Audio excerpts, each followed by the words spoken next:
राम्रा विचार र नराम्रा विचार। राम्रा र नराम्रा विचार आफ्ना जातिका अनुसार आफूतिर तान्दछन्। एक जातिका पदार्थ आफ्ना सजातीय पदार्थलाई आफूतिर तान्ने र परस्पर मिल्ने हुन्छन्। जसरी एक देशको तेल अर्को देशको तेलमा बिना परिश्रम नै मिल्न जान्छ र पानीमा पानी मिलिजान्छ, उसरी नै हाम्रो विचार आफ्ना सजातीय राम्रा विचारहरूसँग मिल्दछन् र एक अर्कोलाई परस्पर आफूतिर पनि तान्दछन्। यसैले सानो जस्तो विचार पनि पछि गएर बलवान हुन जान्छ। यसै प्रकार नराम्रा विचार पनि आफूतिर नराम्रा विचारहरूलाई तानेर उनमा मिल्न जान्छन्। तर नराम्रा विचार राम्रा विचारमा मिल्दैनन् तथा राम्रा विचार नराम्रा विचारमा मिल्दैनन्। जस्तो पतिव्रता र वेश्याको मित्रता हुँदैन, उस्तै राम्रा विचारहरूको नराम्रा विचारहरूका साथ सम्मिलित हुँदैन। किनभने पतिव्रतालाई वेश्याको सङ्गत रुच्दैन र वेश्यालाई पतिव्रताको सङ्गत रुच्दैन। राम्रा र नराम्रा विचारहरूको विषयमा पनि यही जान्नु पर्दछ। यसैले यदि हामीले राम्रा विचार गर्यौँ भने हाम्रो नजिक राम्रो विचार आउनेछन् र नराम्रो विचार गर्यौँ भने नराम्रो विचार हाम्रो नजिक आउलान्। हाम्रो मनमा विचारहरूलाई तान्ने स्वाभाविक शक्ति छ। पृथ्वीमा जड पदार्थहरूलाई तान्ने स्वाभाविक शक्ति भएझैँ मनलाई पनि विचारहरूलाई तान्नेमा विशेष परिश्रम पर्दैन। जसरी चुम्बकमा फलाम स्वतः तानिन्छ, उसरी नै शुद्ध अन्तस्करणमा राम्रा विचार र मलिन अन्तस्करणमा नराम्रा विचार आफै तानिन्छन्। यो अन्तस्करणको स्वभाव हो। यसैले हामीलाई यसमा विशेष परिश्रम पर्दैन, तर तिनका नियमहरूलाई जानेर आफ्नो चरित्र शुद्ध गर्नुपर्दछ। विचारको सामर्थ्य। हाम्रो मनमा धेरै टाढाको विचार तान्ने सामर्थ्य छ। केवल यति नै होइन, अझै दूरबीनको जस्तो धेरै टाढा स्थित वस्तुलाई हेर्ने सामर्थ्य पनि हाम्रो मनमा छ। यसै शक्तिको बलबाट धेरैजसो महात्माहरू आफ्नो कुटीमा बसी बसी ब्रह्माण्डका जान्न योग्य सब कुराहरूलाई जान्न सक्थे र आफ्ना विचारहरूलाई अन्यत्र पठाउन सक्थे। उही शक्ति हामीभित्रै छ, तर दुर्वासनाको कारण मन मलिन हुनाले त्यो शक्ति विकसित हुँदैन। यसैले जसरी हुन्छ आफ्नो मनलाई शुद्ध गरेर ती शक्तिहरूलाई विकसित गर्नुपर्दछ। जस्तो फोनोग्राफ बाहिरको शब्दलाई ग्रहण गरी बाहिर निकालिदिन्छ, उस्तै नै मनमा अरूको विचार ग्रहण गर्ने तथा बाहिर निकाल्ने स्वाभाविक शक्ति छ। बेतारको तार पठाउनलाई आफ्नो अगाडि अग्लो स्थानमा दुईवटा यन्त्र एउटै प्रकारको लगाइन्छ। एउटा यन्त्र जहाँबाट तार पाउनु छ वहाँ हुन्छ र दोस्रो जहाँ तार लिनु छ वहाँ हुन्छ। यी दुवै यन्त्र एउटै प्रकारका हुन्छन्, तिनमा किञ्चित पनि भेद हुँदैन। एउटा यन्त्रमा जे क्रिया हुन्छ यही दोस्रोमा पनि हुन्छ। यसबाट सङ्केतका चिन्हहरूद्वारा सन्देश बुझ्न सक्छौँ। यस्तै नै जसको विचार जान्नु छ या उसलाई विचार पठाउनु छ, ती दुवैको मन शुद्ध प्रबल शुभेच्छायुक्त छ भने धेरै चाँडो र सरलता साथ एक अर्को विचार जान्न सक्छौँ तथा बाह्य सहायताको बिना नै धेरै टाढासम्म विचारलाई पठाउन सक्छौँ। यस्तो गर्नमा मनलाई विशेष परिश्रम पर्दैन। यो त स्वाभाविक धर्म हो, तर अज्ञानवश तुच्छ स्वार्थको कारण प्रकृतिका नियम नबुझ्नाले हामीले यी सब महाशक्तिहरूलाई गुमाइदिएका छौँ। यी सब कुरालाई जानेर र पूर्ण तवरले बुझेर आफ्नो मनलाई पवित्र राख्नु पर्दछ। पवित्रताको मूल कारण शुभेच्छा हो। यसैले सदैव शुभेच्छा र शुभ विचार गर्नुपर्दछ।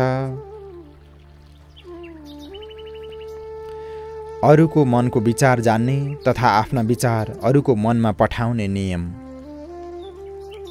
हिजो आज मनमा मलिनताको यस्तो तह जमेको छ कि त्यसमा मल, विक्षेप, राग, द्वेष आदि कयौँ दोष भरिएका छन्। यसमा जति शुभेच्छा राख्नु पर्थ्यो उति नहुनाको कारण हामी यसबाट टाढा रहन्छौँ। यसैले हामीले सर्वप्रथम शुभेच्छाद्वारा आफ्नो मन शुद्ध गर्नुपर्दछ। मनमा उठ्ने सङ्कल्प विकल्पहरूलाई रोकेर स्थिर गरेपछि नै बाहिरका उत्तम विचार आउन सक्छन्। जस्तो स्थिर पानीमा प्रतिबिम्ब पर्दछ त्यो सफा देखिन्छ र बगिरहेको पानीमा प्रतिबिम्ब सफा देखा पर्दैन। उस्तै नै हाम्रो चित्तवृत्ति स्थिर र मन एकाग्र होस् तब मात्र हामी अर्कोको विचार लिन सक्छौँ र सामुन्नेको मानिसको मन पनि एकाग्र होस् तब आफ्नो विचार उसमा पुर्याउन सक्छौँ। यस्तै नै ब्रह्माण्डका शुभ विचारहरूलाई आफूतिर तान्नु छ र आफ्ना शुभ विचारहरूलाई अर्काको नजिक पुर्याउनु छ भने पहिले आफ्नो मनलाई एकाग्र गर्न सिक्नु पर्दछ। किनभने चञ्चल मनमा बाहिरका उच्च विचार आउन सक्दैनन्। मनमा जो सङ्कल्प विकल्प रूपी लहरहरू उठ्दछन् तिनलाई रोक्नुको नाम एकाग्रता हो। जुन विषयमा मन जान्छ त्यसबाट मनलाई फर्काएर एउटा महान उद्देश्यमा यसलाई लगाउनु पर्दछ।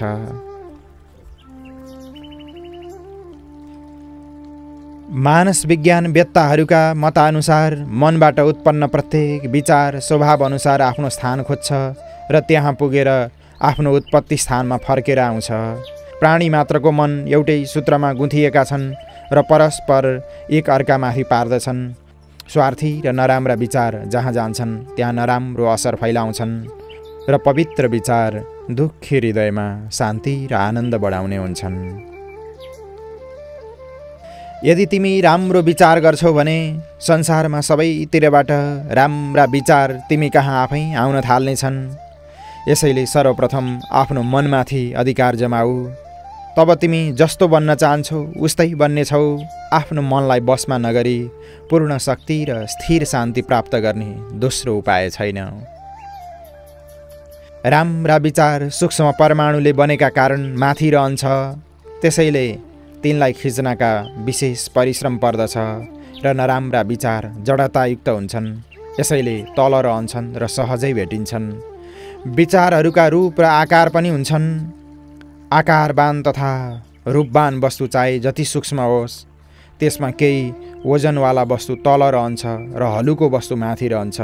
अर्थात् रोगवर्धक अशुद्ध वायु तल रहन्छ र आरोग्यवर्धक शुद्ध वायु माथि आकाशमा रहन्छ। अनुभवीहरू के भन्दछन् भने जसरी राम्रो निर्मल जल समुद्रको माथि रहन्छ र खराब जल तल फेदमा रहन्छ उसरी नै उत्तम विचार सूक्ष्म हुनाको कारण माथि रहन्छन् र नीच विचार हीन हुनाको कारण तल रहन्छन्।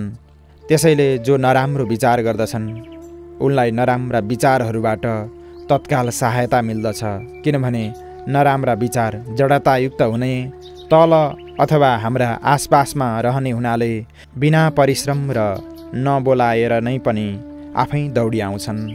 यस प्रकार जति नराम्रा विचार हामी गर्दछौँ उति नै अधिक हाम्रो हानि हुनेछ। यसैले सदा के लक्ष्य राख्नु पर्दछ भने एउटा पनि नराम्रो विचार मनमा उत्पन्न हुन नपाओस्।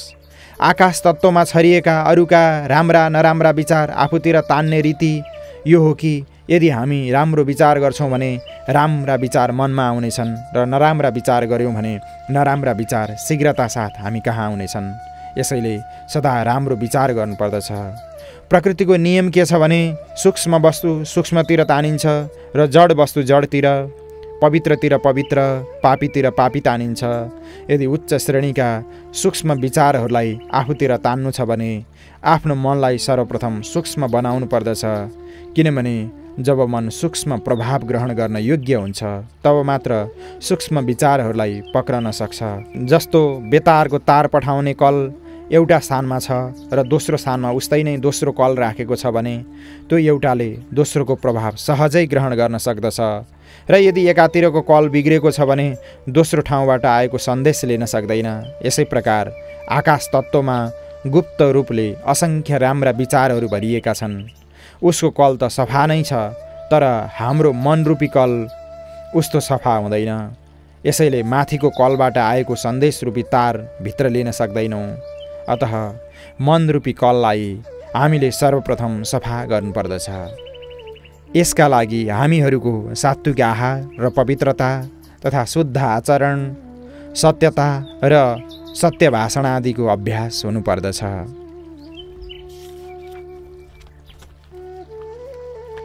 विचारको पारस्परिक सम्बन्ध। जस्ता हाम्रा विचार हुन्छन् उस्तै नै अरूका विचार हामी आफूतिर तान्न सक्छौँ र दुवै एक समान विचारको हुन जान्छौँ र हामीमा परस्पर प्रेम हुन जान्छ, किनभने समान धर्म भएकाहरूमा नै परस्पर एकता हुन्छ। हामी कुनै एक मार्गमा विचारहरूलाई स्थापित गरेर नियन्त्रित विचारहरूको आह्वान गर्दछौँ। जब हामी प्रसन्नता सुखदर्शितातिर विचार गर्दछौँ तब दोस्राका उस्तै नै विचारहरूका लहरहरूलाई आकर्षित गर्दछौँ। थोरै नै कालमा हामीलाई चारैतिरबाट प्रसन्नताका विचार आउन लागेको देखा पर्दछन्।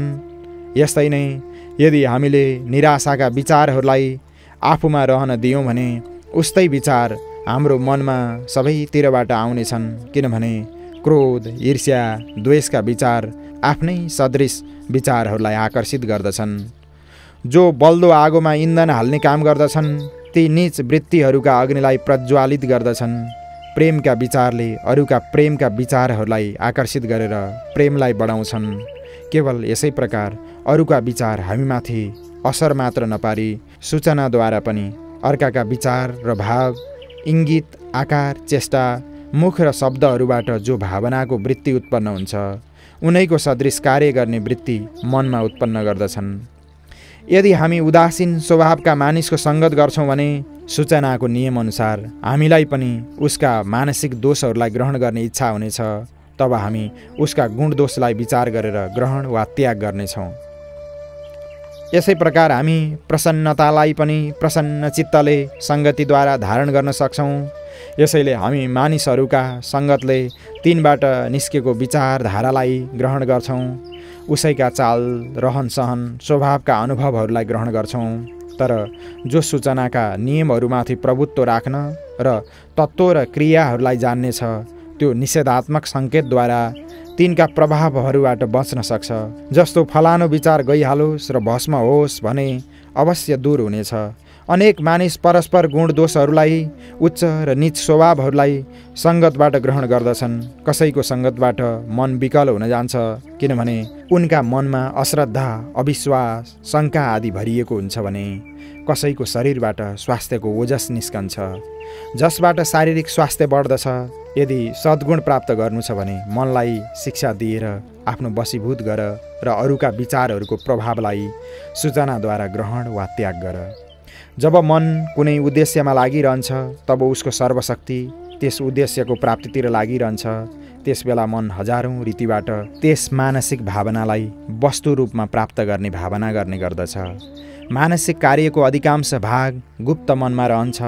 त्यसैले जुन कार्यपूर्तिको इच्छा छ त्यस कार्य वा वस्तुलाई सदैव आफू कहाँ नै भइरहेको कल्पना मनमा धारण गर्नुपर्दछ। एउटा विद्वानको भनाइ छ, जो आफ्नो बाहुबलबाट कुनै कार्यलाई सम्पादन गर्नका लागि पूर्ण विश्वासले प्रवृत्त हुन्छ त्यसले अवश्य त्यस कार्यलाई सम्पादन गरिहाल्छ, किनभने पूर्ण विश्वास गर्नु कार्यसिद्धि गर्नु समान नै हो। अर्को विद्वानको भनाइ छ, प्रबल कामना असम्भवलाई पनि सम्भव गरी छोड्दछ। उत्साह तथा हौसला यस कुराको भविष्यवाणी हो कि त्यो मानिस कहाँसम्म कार्य गर्न सक्छ। त्यसैले हे सज्जनहरू, वीरता र धैर्यले सबै कार्य सिद्ध हुन सक्छन्। त्यसैले पुरुषार्थ गर्यो भने शीघ्र सफलता हुनेछ। गरेर हेर।